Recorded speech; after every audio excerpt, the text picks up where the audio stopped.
السلام عليكم ورحمة الله وبركاته. أنا يوم مقعي ويا من أحمد يوسف كنا مقعديرة من الجعيل وحنا هاي قابر هالأبورة كنا النول قبل كان تقدر ما حيهتي ما أنت وحنا جعل يستور بهين تينا لو ذاقو إن الجعيل قاضي ما أن جعيل ونقبه حلبان برخد جامع بطون xildhibaanka golaha wakiilada ee Soomaaliland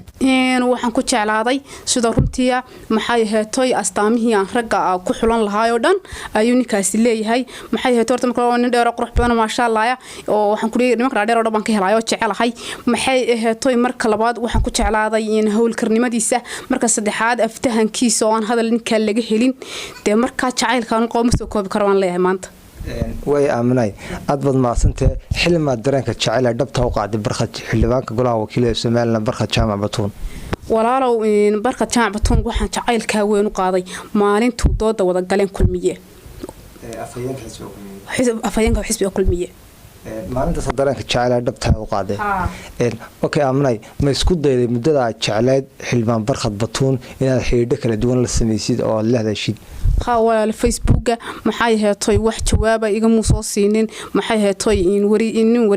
wariyaasha ka hawlgala in Hargeysa ayaa tabkiisa isoo sheegay maxay heetoy wax alla wuxuu in sabkaan aan jawaab oo maanta ka hayaa jiro de markaa waa sida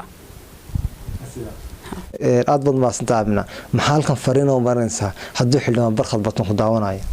walaal waxaan walaalkan u marinaya maxay heetoy de horta jacaylku waa wax jira waa ka adduunkana ku soo dhaqan yahay kuna dhisan yahay maxay heetoy de waa ogtahay oo dad badan baa jacayl u dhintay de boodhar iyo malaade taariikhda way ku qoran yihiin de Layla iyo Qaysiyo maxay heetoy markaa waxaan lahaday walaal waxaan ku leeyahay intaan xabaasha la qaadin de walaal bal la soo xidho ila soo hadalo ii soo jawaab walaal waxaan leeyahay in WhatsApp iyo Facebook gaba in badan baan kala hadlay ma fariin uga diray ama cod baa uga duubay markaa waxaan leeyahay walaalo de dubeeg fariimaho haddaad maqlaysid ma yarkaysid de walaal ii soo jawaab ayaan ku leeyahay fariimaha ba iga soo jawaab walaal markaa waxaan ku leeyahay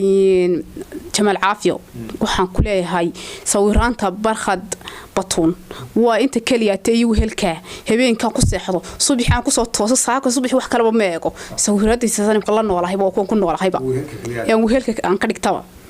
markaa waxaan leeyahay walaal jacaylka ay ku dhacay horta jacayl hore ima soo marinay bargo jacaylka wax jira maan mood jirin laakiin jacaylkiisa daraadi de walaal uu dhaawac buu geystay aan tirin karaynin waxaan ku leeyahay walaal inanka lama sheekaysan karo walaal nin kale lama hadli karo waxaan leeyahay walaal de beesh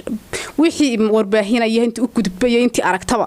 intii de isku dhow yihiin baan inanka la hadlo sida ugu dhaqsiya badan la war kale gaarsi hadduu ii soo jawaab waayo amina hal abuurad baatay ku nool gobolka Togdheer maanta ay sheegtana waxa jacayl dhab oo qabta xildhibaan barxad jaamac batuun oo xildhibaanka ugu codka badan golaha wakiilada Soomaaliland isku dayna jacaylkaaga dareen ahaan aad suugan ku cabirto aad iyo aad baan walaal taa ugu leeyahayo de markaa waxaan leeyahay xildhibaankii qaranka xilka weyn u hayo kalgacayl xadayba xiisa igu kaaladay meel ledin xalayto